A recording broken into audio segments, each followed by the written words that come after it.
Hey guys, I want to tell you about one of my favorite new companies, and that is Rep Provisions. So I met these guys at PaleoFX last year where they were just blowing everyone away with their beef sticks and pecan nut butter combo packs that are outrageously delicious. But as I talked to them, I was even more blown away because I found out what they were about. They are a regenerative agriculture company committed to the future of the planet by the proper management of cattle. So they are regenerating America's grasslands with the management of their cattle. Look into it. It's amazing. They have everything from, of course, high quality grass-fed, grass-finished beef to Mongolisa pork, which is like the Wagyu of pork, to bone broth popsicles, pecan nut butters, like I said, and so many amazing things. Go support them and support the future of our planet. And they're giving you 15% off for being a Kick-Ass Life podcast listener. So use coupon code KICKASSLIFE and get 15% off at repprovisions.com. Hey everyone, we're going to take a minute here at the top of the show to chat with you about some of our sponsors who are offering incredible discounts for you and your family. We also only align ourselves with companies that we know are providing safe and healthy products, and also products that we actually consume on a regular, if not sometimes daily basis. And one of those companies is Primal Kitchen. Primal Kitchen products are incredible because they are dairy-free, gluten-free, grain-free, soy-free with no refined sugar. And they are delicious. So visit primalkitchen.com to check out the vast array of products available and use code KICKASSLIFE for 10% off. Hey everyone, today we are talking about power dynamics. All right, so power dynamics, this is the way different people or different groups of people interact with each other where one of the sides is more powerful than the other one, which, maybe we have a weird association with power, like power's bad, but this is not always bad. So we're going to talk about that a little bit because it's actually a leadership quality. Power is a person's ability to exert influence and control. So it can get a little bit into the wonky, into the too much. But we thought it'd be interesting today to dive into this and understand, one, how other people might be trying to have a power dynamic with us and how to recognize that. And also for how we can take our own power back in order to, one, just like stand in our own power, or two, be able to influence in a healthy way. Maybe you are a boss or you're a leader. Everyone's a leader in some right in their lives. So we thought we would jump into this today.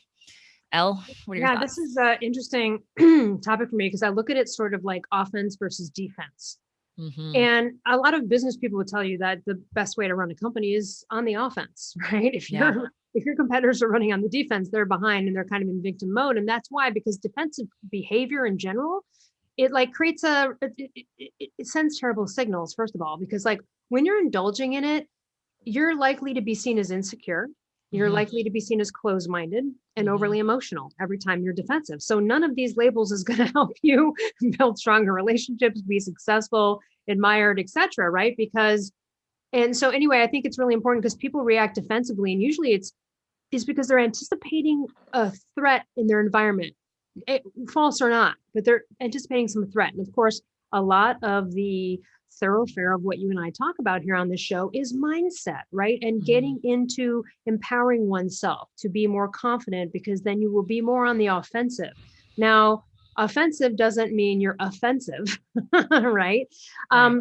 I guess the best way, let me see if I can here's a couple of good examples. So for example, I talk about this in my book, and I've maybe mentioned this before, but a stranger who asked me what I did for a living, I said, I'm a writer. And they very rudely were like, oh, are you like a real writer who makes money at it though? Or are you like, work at Starbucks, but that's your day job, but you like write on the side? Okay. Two ways this could have gone. If I was defensive, I would have sat there and tried to prove myself. Oh no, but I wrote a book. You should look me up. Actually, my first book is real. You know what I mean? I would have been sitting Mm-hmm. there in defense mode, so weak, right? Mm-hmm. And instead, and this kind of banks off our last episode on boundaries. In that situation, I'm going to go on the offense. And what I did is I said, that's really rude. Would you go ask a real estate agent? You just have your license, but you live at home and don't sell houses? Or Yeah. now that put them on the defensive. They were like, oh, well, I mean, well, it's different. No, it's not. Now, someone might be like, wow, that was pretty harsh. Okay, but fuck that guy. You're rude. You just tried to bully me and patronize me. I'm really not going to go on the defensive. I'm going to turn it around there. Here's another great example Terry Cole gave me, which was, I guess she had someone in her family who died tragically. And someone had asked her, how did she die? People get this question like, how'd you lose your leg? How'd they die? This is a common thing. We're Mhm. curious, right? And I loved what she said. She turned around and she just said to the person, why do you feel the need to ask me that? Oof. What a way to get out of not answering a question you're not comfortable with answering. You turn it around. And also, if you are put off by that or you think it's rude, in the case that I did with that writer guy, not going to sit there and be in defensive mode. Now, you don't always have to go on the offense. You can just let those things go too. I chose in that Mhm. moment to be like, F you, dude. You're not pulling that shit on me. And same goes for these kind of uncomfortable questions. You never have to reveal something you don't want. But when we're put on a defensive, and people will do this to you, they will, it's almost like a pressure, or you feel they put something so directly on the spot. Remember, you don't have to answer it. And Right. so I think that that's an important thing. When you're put on the defensive because it doesn't feel good and you're feeling in that moment like you need to prove yourself, that's when I would stop, take a breath, and go, hold on a minute. Right. Is there something I can redirect here? Does that make any sense? And Totally. so, And yeah, it makes me think of confidence, right? Which is your sure. book. And when you're confident in something, you don't feel the need to explain or grasp or do anything to try to get some sort of validation. So you know that you have found success in writing. So you don't need to prove to this random dude that. And so that's probably why it put you off so much, because like if you were insecure about it, you're right. You may have been like, "No, actually I do have like I have 2 books. They're actually published, you know." But you're Or like, if I "I cared about what he what thought of he thought," right? Which would be insecurity. And it. this one I wanted to start with power dynamics in social life. I also want to talk about like in Yeah. leadership and also in romantic relationships, but in social life. So I learned a hard lesson on this. And it was a scenario in which I was feeling insecure. So I did what insecure people do, and I put myself down. I belittled myself in a situation. And what it was I was in my very first mastermind I had ever gone to. And I went from like, I'm in the first year of building my business, and these guys are involved with like the government in DC, and they're like billionaire entrepreneurs and like, running companies that are worth hundreds of millions of dollars. And their biggest problem is, how do I go from, 100 million to 500 million a year? We're growing so fast. And I'm just like this Yeah. newbie first year entrepreneur. So I'm feeling obviously very insecure. And I said something, and these were wonderful. It was mostly men in this mastermind. Wonderful men. Like just this group, it was just like the cream of the crop, the people who got there like because they are incredible people, and it was two of the most influential guys there. Like some of them, the accolades they had, which are very like common knowledge, like marketing campaigns that are iconic in American history. Like I'm just like, wow, these people, two of them were right in front of me. And I said something, I cannot remember what it was. I said something that belittled myself Like some way. self-deprecating. It's some sort of and they both stopped, and like just you could tell it bothered them a little bit, and in the most like loving but firm way, like one of them was like, "Don't do that. Oh, so Don't great that you said that. don't put yourself down like that. Like don't ever let anyone like if people are comfortable with you doing that too, like don't." And the other guy just shook his head too. They were like, "Don't do that." And I was like, okay. It was like an awkward moment for me, but man, I'll never forget it. I'll never forget it. And they were Really, exactly really great right. they That was said really great they said something. yeah, right? Because like a more toxic person that maybe wants me to be in that space might continue to encourage that kind of behavior because it helps them feel on top. But because these guys know they have a lot of self-confidence, they would never want to see somebody else belittle themselves like that. So that was a really awesome learning lesson for me. And it made me want to talk about this because I see this all the time. We put ourselves down or we belittle ourselves in hopes that other people will like us or respect us somehow, or like give us this little validation of no, you're not. So for example, Or make you laugh. Fat jokes. People who are obese often make fat jokes. There's a guy, oh, it's so I uncomfortable. have to go bring my laundry to get done because I don't have actually like a washing machine in my place. And so sometimes I do it myself, the laundromat, but because of Rona, I give it to the guy. I know he's not watching this, but I feel so bad because I'm not going to take the time to bother. But he makes the most crazy self-deprecating comments, and they're everywhere. And it could be something like, So I'm giving bad. him money and he usually doesn't have change, but so it was like $2. I said, don't worry, keep it. And he goes, no. I finally went and got change for the first time in my wretched life, or whatever. Just comments, like throwaway comments. Right. And are just Right. or I finally got my fat ass out of bed. And again, Oh, I get that it's a way to like endear people, but when you're on the outside of it and you're someone like me, it's pain. It's like, stop doing that. totally. Like it, oh my gosh, like dating, or we'll move to that more in a second, but like I've That's what I had, want. I don't know if like guys like feel uncomfortable because I'm really into fitness or something, but sometimes they'll do this thing where they're Self-deprecating the like, bodies. yeah, maybe if, yeah, some sort of like really bad self-deprecating stuff over and over about like calling themselves fat. And I literally don't know what to say because I'm like, oh my gosh, I can see that you're really insecure about that. And like, I actually really don't care. Yeah. And but now it's like really awkward. I don't know what to say. Like, it is so uncomfortable, like putting yourself down. Okay. So here's an example. If I were to say, like, oh man, I don't know, I'm so bad at podcasting. Like, what do I want in that moment? I want Mhm. someone to tell me, "No, you're not, Tara. Yeah. You're great at podcasting." So, in the temporary, I get this little validation. I get this little ego boost. But what happens as I continue to say, "I'm really bad at podcasting"? What are you as the listener thinking? Eventually, you're kind of like looking for evidence that maybe that's true, or you're put off just by my low vibe energy or my insecurity. It's just like, and so you start to lose respect for me. But maybe you said, like, "No, Tara, you're doing great. You're doing a great job." And so here I am sitting in my little validation being like, everybody likes me. But because I did that in the first place, they're actually starting to not like and respect me as much. And this happens all over the place And in if our you kept lives. that thought, you probably will end up being bad at it. Exactly. Exactly. I know. Right? I'm like, because if you instead just continuously, if I continuously just work on becoming a better podcaster and don't say anything about it, I will get that respect and admiration because I freaking deserve it because I've gotten better at it. Right. And so we do these self deprecating things. And It it's will put so, you on the defense. It will, well, also too, again, like it, first of all, it's even though it's not defense, it's self-deprecation. They're kind of the same. They backfire. It pushes people away. It makes you look immature. yep. It sends a message to people that basically like you're unable to regulate your shit. You know Yeah. what I mean? And And then like getting defensive, it sometimes it feels like the only way to cope with a threat. And I get that. I mean, I can, be, this is where I talk about be careful on the scent. I can be quick to, I'm opinionated. I can be quick to be like, hey man, but over time, that's where I've had to learn to be like, all right, is there some truth there? Or am I just being defensive? But usually if I'm initially defensive, I am the kind of person like, you know what? Ah, shit. Nah, you're right. I was being yeah. defensive. Yeah. Right. Like I will get there. It might take a Yeah. minute. Yeah. So yeah, so it's just that kind of interesting thing. Yeah. And the last thing I'll say about the power dynamics in social life is I'm being real. When somebody self-deprecates all the time now and they belittle themselves, I don't respect them. I don't. I just don't. And it's like the whole you tell other people how to treat you.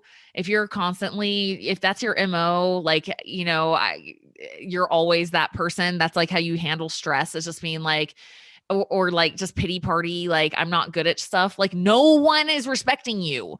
Like have some goddamn respect for yourself and then other people will. That is definitely what I've learned. Like the more I respect myself, the more I show up for me, the more I give myself credit, the more other people do too. So, And if you are um dealing with friends or people or colleagues or people you're working with that need help in this arena, and you feel like there's some good criticism to give, you can always frame it, especially if you know a person's defensive or yeah. in a way that's like, "Hey, I'm saying this because I believe in you." Like again, make sure it Yeah. has because the reason you're hoping I mean, then don't say it. If you feel they're beyond repair, why fuck bother? You're just making them feel like an Yeah. asshole to themselves. So if you're going to bring up something like that, it's like, hey, look, I'm only saying this because I know you. I know this is you're better than or whatever it is, and then you Mhm. can go and do a soft criticism.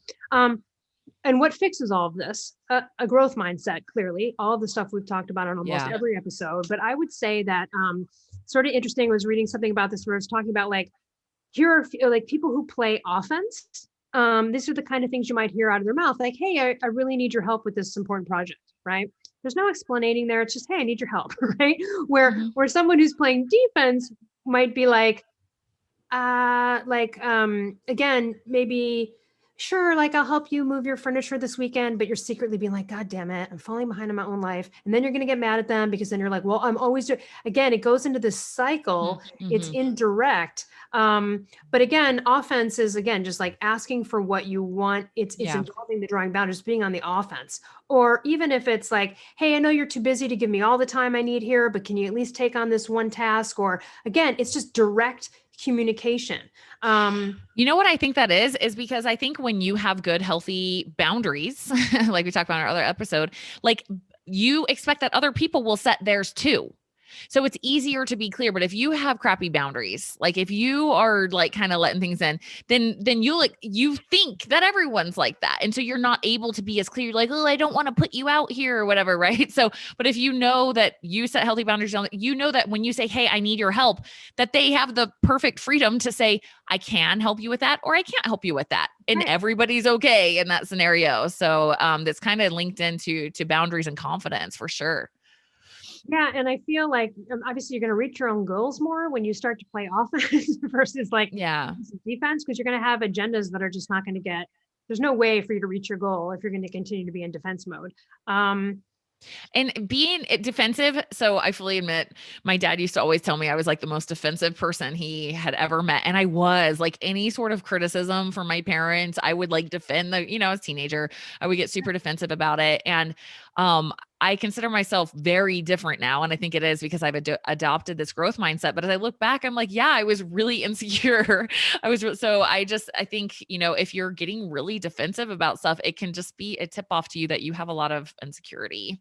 So that's something Also, to work on. I like someone was talking about in this sphere, raising your expectations of the people who Mm, who are maybe wearing you out with constant need for help. So maybe you hmm, find a way to make them as useful to you as you are to them.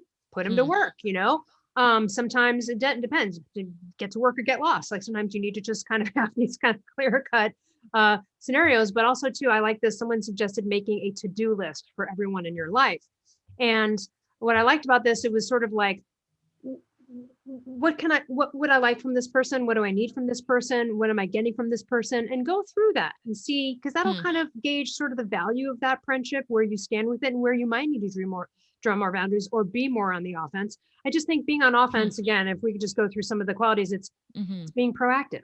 Defense is reactive, right? hmm, When you're on offense, you're on your toes, but you're really on your heels. You're like following the herd when you're in defense. hmm, When you're on offense, you often dictate the pace of the game, the pace of the hmm, meeting, the tone of whatever situation you're in. You create momentum when you're on the offense, right? right. Or you're the one attacking, not defending. That would be obviously like sports or scenario where you'd have to use something harsh. So I guess I would just ask yourself, like, are you moving towards something positive? Or are you moving away from something negative you're trying to avoid? These Hmm, are the offense versus defense. But I hmm. would say this, and I just think it's true. Offense wins regardless of conditions, always. It's just that it always wins. There's always going to be someone that's able to go, nope, nope, no, and everyone's going to go acquiesce. So, you know, Yeah, because when you're in that offense zone, gosh, it's fun. It's like it definitely takes more mental power, right? You have to be thinking, you have to be strategizing, you have to be managing your thoughts and delegating and all of that. But man, if you shift over into defensive, like especially as a leader, I'm thinking like in my company, like when I feel like things are slipping and I'm just trying to like man it, oh, those are I'm like, nope, something's got to go, something's got to shift. Like I cannot be and defensive operation of my business or everything goes to crap. It's just to me that feels like survival mode. Like nothing awesome is being created. So that even though it takes a little more mental energy to be proactive, to be an offense. I love how you called it like dictating the pace of the game, right? Like I love basketball. I know you love basketball too. And right, like being on offense, it's like when you're on offense and you got the ball, like it's a power position, right? It's just like we're determining what's going to happen here, and it doesn't mean defense doesn't play a part, but it's like there's something about that energy of knowing, like, especially if you get to play point guard, like you get to dictate if this is going to be a super fast play real quick or if we're going to take our time. And it's almost like an emotional manipulation that you do in basketball sometimes, I mean, right? when I So was on the court, it keep was them verbal. guessing. When I was on the court, it was verbal too. It was harsh, the situation I was playing in. But sometimes you'd be on offense, you'd be driven on the court, some chick would come, you get on my fucking way, bitch. Sometimes the words and sometimes attack words. Again, it's like you're trying to take down an opponent and trying to win a game. This is how it works. I remember Mark Sisson was talking about one time faking out someone, like there was a really like super pro. He was in like an endurance race and he was approaching them and he was exhausted and like about to bonk or whatever. But he made it appear when he jogged by like that he was Yep. so Like it was no, like it was a no brainer. Yep.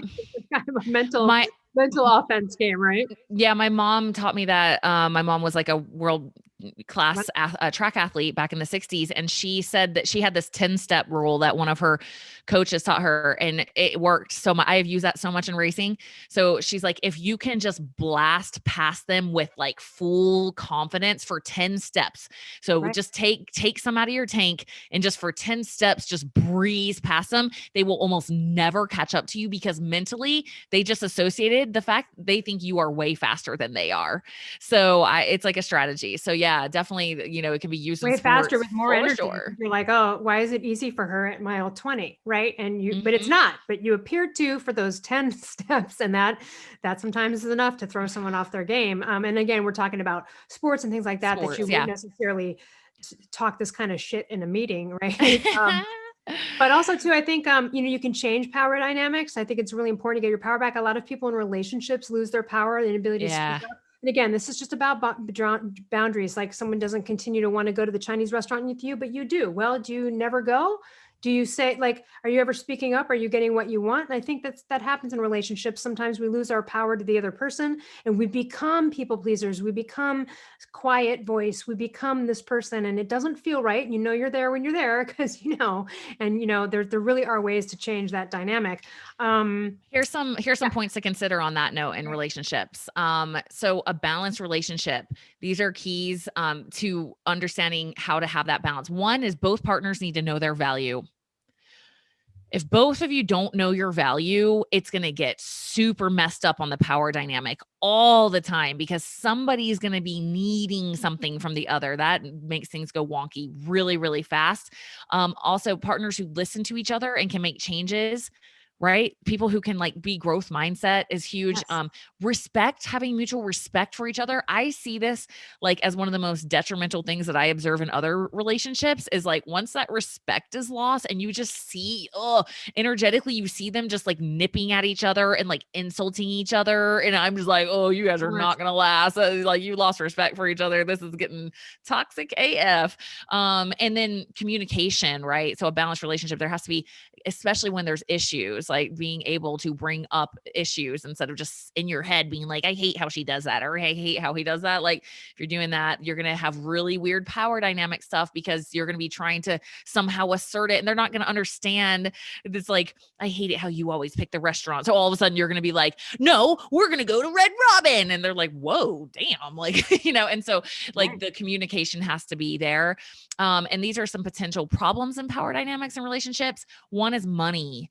Oh, that can be a big problem. That's why like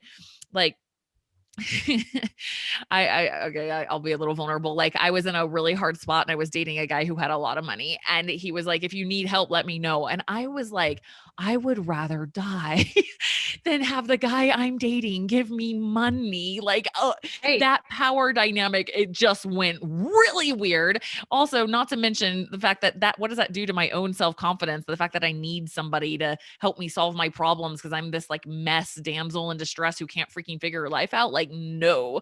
So I don't know. Money, if one let's say you're like a stay-at-home mom and your husband is super, just killing it, making bajillions of dollars, like has that become a weird power dynamic in your relationship? If so, like you're like, he treats me like crap and I have to be with him, or I have to do whatever he says, or I have to earn my worth at home, or I have to earn my worth somehow because he's bringing all this to the table. And like, I got to bring something to the table. And it's turned into this weird, like pleasy thing. Like you guys got to talk about that.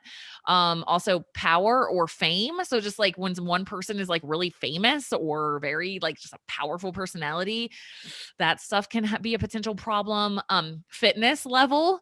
So if one person is like really, really, really fit and really all into that, and the other person is not, that can cause a lot of problems. I've definitely seen that. And people who are like going towards fitness, I really, really recommend. that might roll into like this one area they talk about like the fear shame dynamic. So it would be like you'd have like Yeah. the fear and insecurity of one partner might Yeah. bring out the shame or avoidance of another, vice versa. That could be like in that dynamic where you're really Yeah. healthy, or you're jealous of them, or you trying to pull moves or trying to rope them into eating the cake, or blaming them for like, Mhm. oh, we'll have a little fun, comments that are passive aggressive like that. Mhm. Yeah, that can So, like, communication, like you got to say, like, be vulnerable. Like, hey, I'm like happy for you, but I'm just letting you know this also makes me feel like bad. And like, do you wish I was doing this? And just talking about it. Another one I've seen is parenting experience.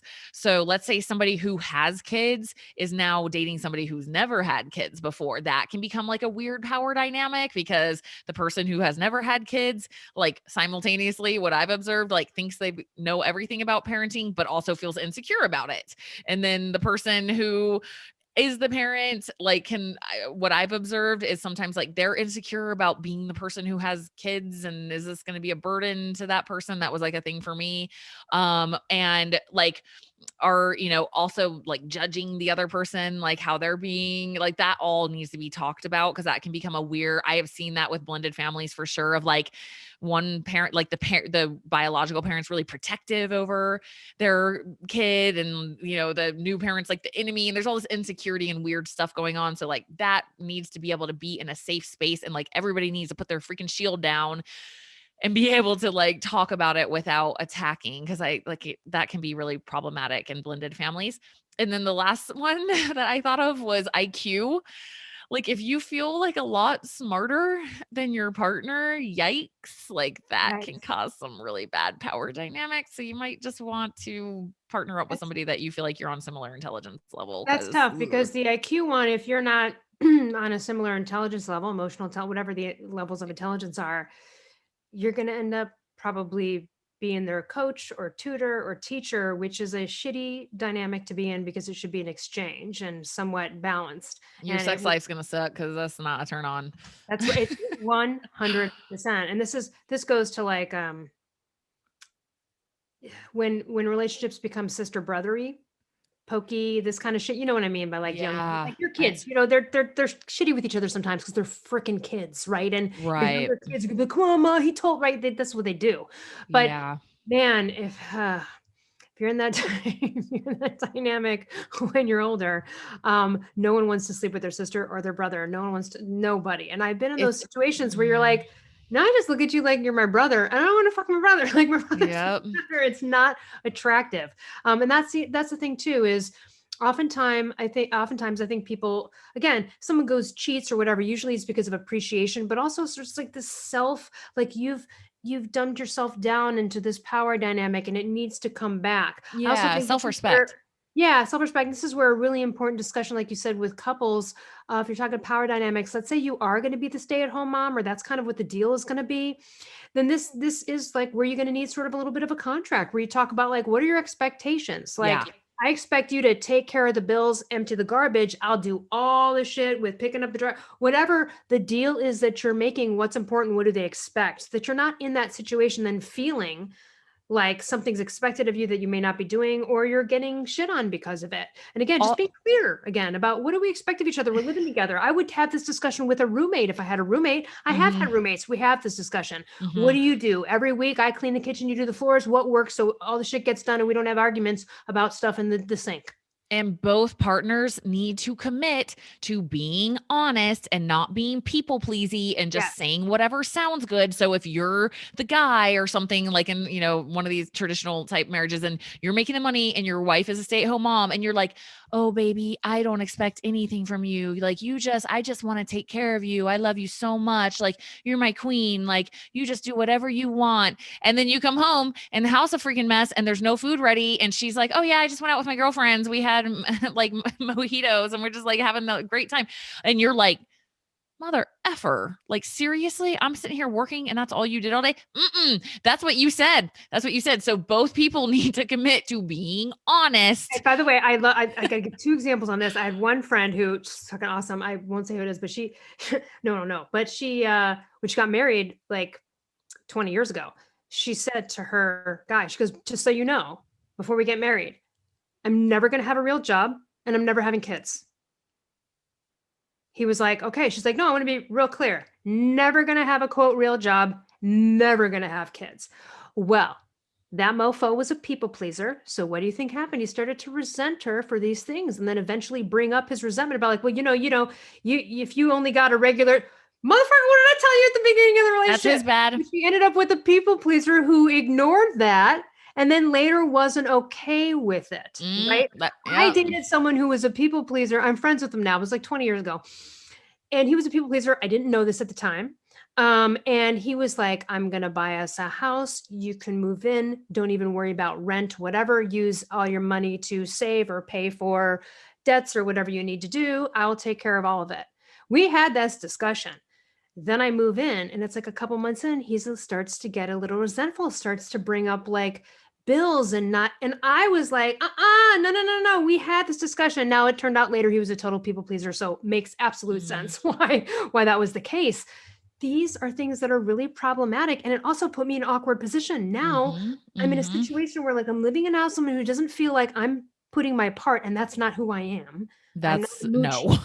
no. So that, and now I'm like, ugh, and I'm feeling Right. gross. Like, am I a Yuzi Muchi? And I'm not, and it's awkward. And so Mhm. again, these things can all be avoided with clear communication, but Honesty. particularly before you get into a living situation with someone or before you get married. And I think this is where it's great to have a coach or and maybe like do a pre-marriage. Everything's great. All the lust, all the stuff's there. Great. Let's avoid problems by talking about the shit that people Mhm. have problems about so we can avoid it. I just feel like this is the smartest thing. I'm never going to Yep. not do that. And it's again, like, don't lie. Don't act like you might be okay with something just to seal the deal. So it's like, I don't really want to have kids, but I don't know. I mean, maybe, right? And then they freaking marry you and you're like, nah, dude. And they're like, you said like you were open to it. Yeah, I'm not. Like, shit, that sucks for everybody. So like don't lie. Yes. Like say what you freaking mean and have the courage to do that because it's just gonna like turn into this like horrible situation for everyone. So Right. the last thing I wanted to hit on was for me anyway, power dynamics and leadership because I wanted to share this story. So Mm. leadership is all about power dynamics. So some like a not so good leader would be somebody who only relies on their rank and like their formal title to Because I said so, because I'm the have president. power. Like I am the lead manager and you are the assistant manager. So therefore, I have power dynamic over you. And guess what? You don't. If you're going to be like this like really poor leader that doesn't actually have the skills of a good power dynamic, it's going to be hell, you know? I've seen this sometimes in little like a UPS store or like just little shops like that where it's like the one person you can tell they think they're like the head honcho and the other person is like I hate you, you know? That's not true leadership. Great leaders, I love this. I read this, would acquire social status within groups, even if they had no rank and formal power over others. Right. Great leaders, they would get that respect and that leadership and that power dynamic anyway. And I wanted to share this story I had. I was in Austin, Texas at On It. On It is the gym that Aubrey Marcus runs. Aubrey Marcus has one of the top health podcasts. He's really well known, and he has, as part of his organization, I guess, Kyle Kingsbury, who was a fighter, now hosts the Kyle Kingsbury podcast that used to be called the On It podcast, and they're both really well known in like the health circles that I'm in. And I've always really liked Kyle Kingsbury's podcast. I was at On It and I was sitting in the little cafe. I waiting for their open hours, open gym hours. I wanted to go work out there and I didn't realize they had like only certain hours. So I was like, okay, I'll just work at the little coffee shop they have when you walk in. And so I was sitting by this window and I couldn't see the front door. I couldn't really see who was coming in and out. And I was just working and I heard this guy come in and there was like a mom there with like her little toddler daughter sitting at the front desk. And this guy came in and he just immediately was like, "Oh, look at this cutie." And like was like very, just very like connecting with this mom and this kid. And immediately in my head, I thought, I don't know who that is, but he's a freaking leader. Like I could just tell by the way he was operating. He just held presence and he had connection and he automatically like earned respect through the way that he was showing up. And I looked over and it was Kyle Kingsbury. And I thought that was funny because I was like, oh wow, like I had no idea who on earth it was. I was just like, all I know is that person is a leader by the way they're interacting with others. Right. And so I share that in like leadership dynamics is truly like getting that power. It's not that you want power. You get it naturally by being somebody who is able to effectively lead, love, care, be clear. They feel like a safe person. I get the impression from you that Mark Sisson is very much that way. You feel very clear on what he wants. There's no BS. There's no weird muddled energy. It's just you know exactly what to expect. He's confident in who he is. And so you then feel confident in him and trust him. So in leadership, it's really important that we have our own, like, own self respect, our own boundaries, our own clarity of what we want, being able to communicate with people effectively that way. And that power dynamic will just come naturally. Yeah, and it's interesting. So another physicalness, body language with power. Mm, Sharon Saylor, Sayler. I interviewed her. She's a body language expert. So, for example, I'm really short. So, if I'm going to take a meeting with someone that's taller than me, I'm going to make sure we're sitting down before we start that discussion. So, I'm not looking up at them. The other thing she taught me too was keeping your chin level, right? And eye mm, contact, right? So a tilt can be almost like flirty from a woman in a weird hmm, way or received that way versus just hmm. keeping your head straight and your chin level, not down or up. The other thing too is, and Mark would sometimes do this. I don't know if he did it intentionally or not, but another way, and it's kind of like that Superman pose, it's like Yeah. your Yes. Tony Robbins talks about that. Yeah. yeah, and that's another thing Sharon talked about in terms of like walking in a meeting and just sort of like starting it like off with your hands on your hips, Hmm. standing there just as a presence. I would notice that with Mark. I don't know if he intentionally did it or that was just his vibe. Um, and also confident people and people who are assertive and people who are going to be on the offense. Don't wait to speak. You're never going to get the damn word in at a table with everyone unless you Hmm. step up. So you've got to be like even assertive within situations like that because you're going to be with other assertive people too. Um, so yeah, eye contact, body language, sitting and being on the same height as someone. Another power dynamic, if you're at a boardroom in a meeting, taking up physical space, bringing in a fucking legal pad, putting that down there with the phone, got the cup, take up space. Hmm. So there's lots of really interesting tips and tricks for like body language and things like that. There are also tone going up at the end of a sentence where it's a question mark versus staying where it is like, I don't know, I was thinking we could do that.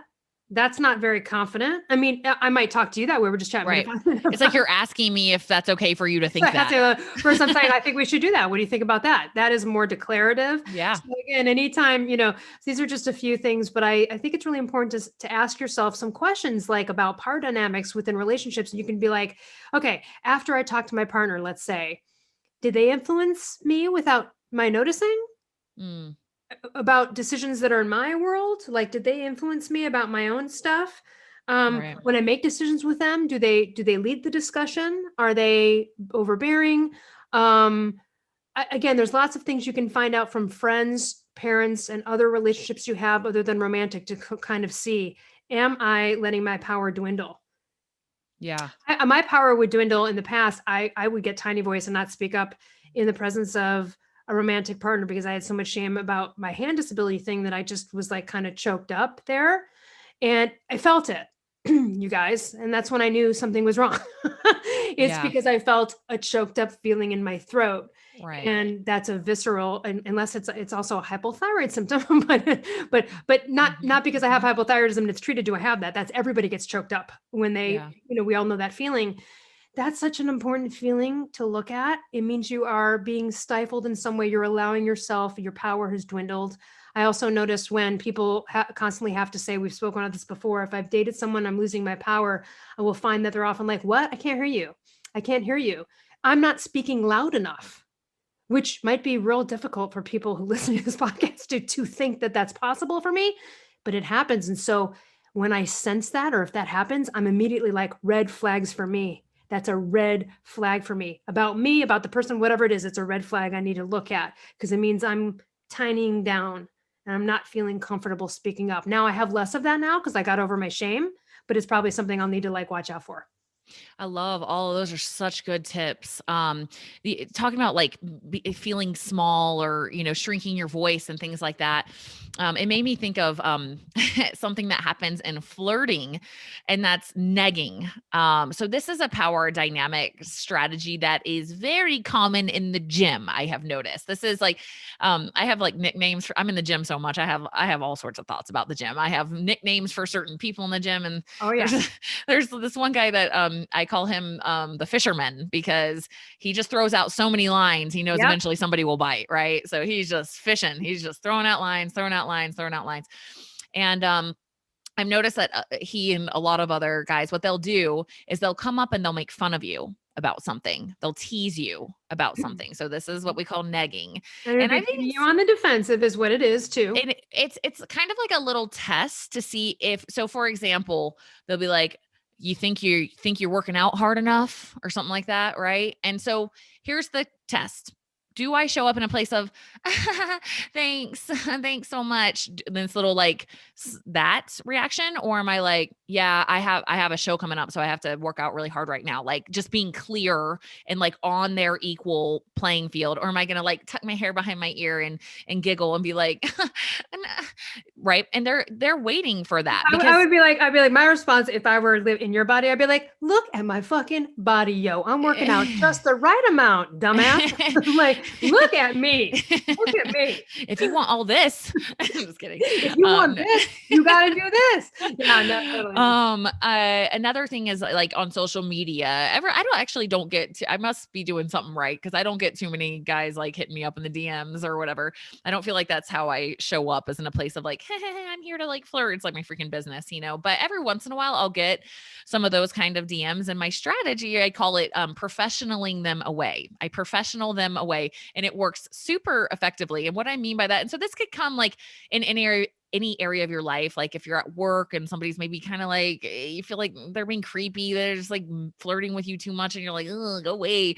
What I do is I give a very professional response. So like I might get, they'll respond to a picture and they'll put all these like heart eyes and fire, and I'll ignore that kind of thing. And then the next one might be like some sort of flirty comment with like a question. Now they want me to interact with them, right? And so my first response will usually be something like, thank you very much. And then I will, the question, some way I will find a way to direct them to my website where they can find more information. Because they're like asking for some. I really wish those people would just come out and just be like, hey, I think you're really like, I'd like to get to know you. Like, just be clear. Like, don't try to backhand your way. I would much rather have someone just DM me and be like, when they ask me with you versus like some bullshit. They'll say something like, can you help me get legs like that or something, and I'll be like, yeah, actually, if you want to check out my keto in and out program, here's the link. That was a really bad opening for that guy. If he really wanted to get to the thing, which he's trying to get, which is to maybe ask you out, just like go directly there. This is all about like authentic communication. People. Exactly. I'm like, you're getting exactly what you asked for. You asked me for professional help. I'm giving you a professional recommendation. So also, I think I might have mentioned this on the dating episode a while back, but this is a tactic that is written in book. There's a couple books for guys about this to, again, try to put women on the defensive. So it'll be a backhanded compliment. Yep. Like, oh man, you're so pretty. I mean, you're not like model pretty, but you're really, really pretty. See, I'm gonna kill you. Throw that fucking thing in there. Yeah, I don't fall for that shit. Like that stuff doesn't work on me, but I get, I get the mentality they're preying on with women there, and I get it. But it's funny because it is gross. And so also too, what I don't like on some of the dating apps, they have a question that like, I bet you can't beat me at, and whatever you put in there. And I just hate that whole thing because that is almost exactly like it's a pokey thing. If someone did that in person, they'd be like, oh, I bet I could lift more than you. As you're working out, you'd be like, fucking just. You'd be like, okay, but you can. Right?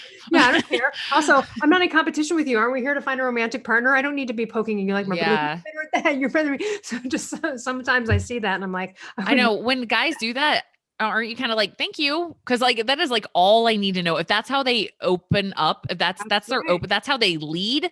Like you're like, there's like not even a 1% chance I'm ever going to talk to you because I see how you operate with people. Like that's gross energy. You're And sitting those there people like, are ignored, to be ignored. Those people are not to be yeah, addressed. A stranger, exactly. you do again. You don't, I don't need to get no offense. Look, there's a lot of times I'd like to respond and be like, "The fact that you just wrote that says everything about you, motherfucker. I don't want to date you now. You just proved it to me. Yeah. And Get a you don't life." owe But anyone. why bother? Why am I engaging? I don't need to defend. I don't care. I don't need to call this person out and go, "I see what you're trying to do. I fucking got your game." It's like you're a dumbass. Guess what's going to hurt the most? Not answering. Yeah, exactly. That You you don't. want revenge on that one? Don't answer. Yeah, you don't owe anyone an explanation, and that is definitely something I have learned. Like I've had it's like borderline creepy. I've had a few guys that like I won't respond to them and then they find me on some other communication app and respond and talk to me again there, or I've already clearly cut off the relationship and they'll be like, "Hey, want to go do this tonight or whatever?" And I'm like, no, this was already really clear. Like I was super clear that I'm not interested. I don't even need to answer you on that. I don't owe him anything. Like he knew I set the boundary. It wasn't kind of cloudy. It wasn't like open to to Yep. possibility of change.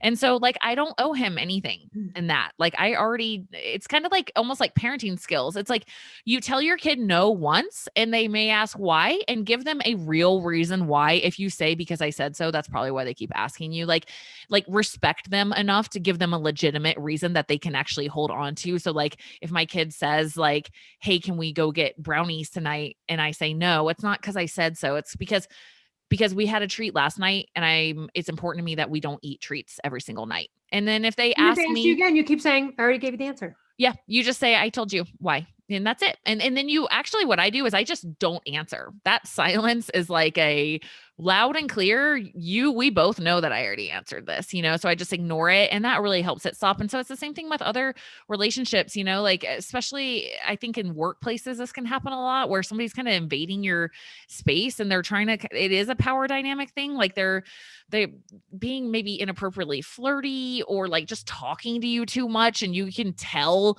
like I always think of like the pretty girl with like the older man and he's just like blah blah blah blah blah and he's like talking her ear off and she's like okay and so just remember like you don't owe them anything and you might have to quote unquote hurt their feelings. You can't really hurt their feelings, but you might have to be very clear and be like, "Listen, it really debilitates my workday to have this many talking sessions. So unless it's like absolutely necessary, I can't really do this anymore." Like boom, Right. ultimate shutdown, but just worth it. So I think just letting people creep across these lines is something that we really need to work on. And it's up to us. Like any effective leader that I've seen, man, they take care of that crap so fast. They don't sit there in victim mode and be like, "Gosh, like Jen from HR, she always talks my ear off and I don't." They freaking take care of it. They shut it down quick. They take care of Shut it problems down quick. quick, Because the right? other way is, again, it's like wallowing in victimhood, Yeah. or the defensiveness puts you on that weekend. Again, like really important to highlight what you said. You don't have to You don't answer you don't owe them anybody. anything. You don't owe anyone shit. Um, like at all, ever. And maybe there's a moment you'll go, "No, I feel bad if I hurt their feelings." So what? So what? If they hurt their feelings based on something you said that wasn't That's right. you calling them a horrible word, I mean, and even then, so it's their Well, it's and still if their like choice. if somebody gives me some feedback, like, "Tara, it bothers me how you do this." What am I going to do? I'm going to instantly run it through my filter of truth. I'm going to be like, "Do I do that? Freaking A. I totally do that. All right." And then, yes, there's that little moment of like, "Ah, that sucks. Okay." But man, am I grateful for the rest of my life that somebody had the courage to tell me that instead of like 50 other people being annoyed because I have this habit that no one has had the courage to shut me down about. So it's like, in a way, you're really doing them a favor by giving them your honest feedback. It doesn't mean everybody else feels that way about them, but it's kind of likely. You know So what? it's kind of This it's is a a good gift. time to bring up that thing that happened to us a couple of times, which we haven't talked about. I have gotten either a DM from someone, and you have too, saying the same things. Either, "I notice like Tara interrupts you a lot," or the opposite. Mhm. "I notice you interrupt Tara a lot." Yeah. Okay. And what's funny is Tara and I have talked about this. And I've been like, and you've been like, "Oh my gosh, I got a couple of those too." To us, we don't even We don't care. We're good with it. this is how we talk. And it's okay. Like, I get that you guys might think it's rude, but it's funny how someone's interpretation of what's going on here is solely not ours at Right. all. Like, we've really discussed this, Tara and I. We don't feel this way. And Yep. I know she would tell me if she'd be, well, I feel something. And again, I know we all have moments where, like, of course, it's natural conversation. I'm butting it. We do it to each other. And it's like, I don't even get, there's not one time I've gotten off a podcast and ever felt like Tara really barreled over me or she didn't listen. But again, this is like other people's perspectives. It's just sort of interesting. Now, in that scenario, I was not on the defense or offense on both. I was just like, huh, all right, well, that's interesting. I see why you might say that, but we don't feel that.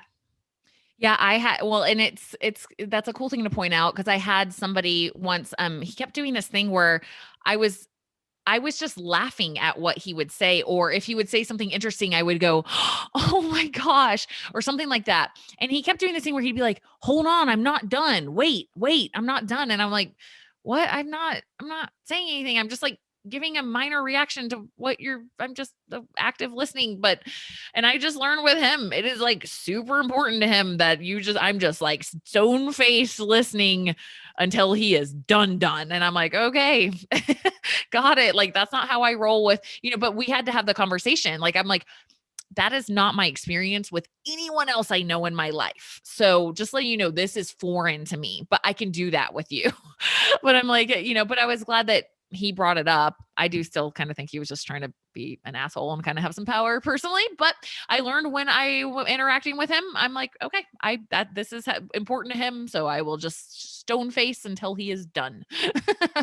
Right, right. And instead of, you being defensive about it, you were just like, well, here's the truth of this for me in other scenarios. But if Yeah. this is the way it is for you, Yeah. then okay, I'll honor that Different for you. strokes. Yeah, different strokes for different folks, but I'd say, it is interesting, it's funny how we put our own projections on other people, like the way we interact in our power dynamics, we put that on other people. So maybe if you're sensitive to somebody cutting you off, like that was like a big thing in your family growing up and like don't interrupt and so maybe for you you're like, "Oh, that is so rude," whereas clearly for Elle and I, that wasn't a thing. Like it's like can't banter back and forth. It's how we roll. And I know that if I start to talk over you and you're like, I'm not done, you're just going to keep going. I'll be like, okay, she wasn't done, Right, or and you've then, even said it before, and that's cool too. You're like, hold on, let me finish. That's cool. I'm not offended.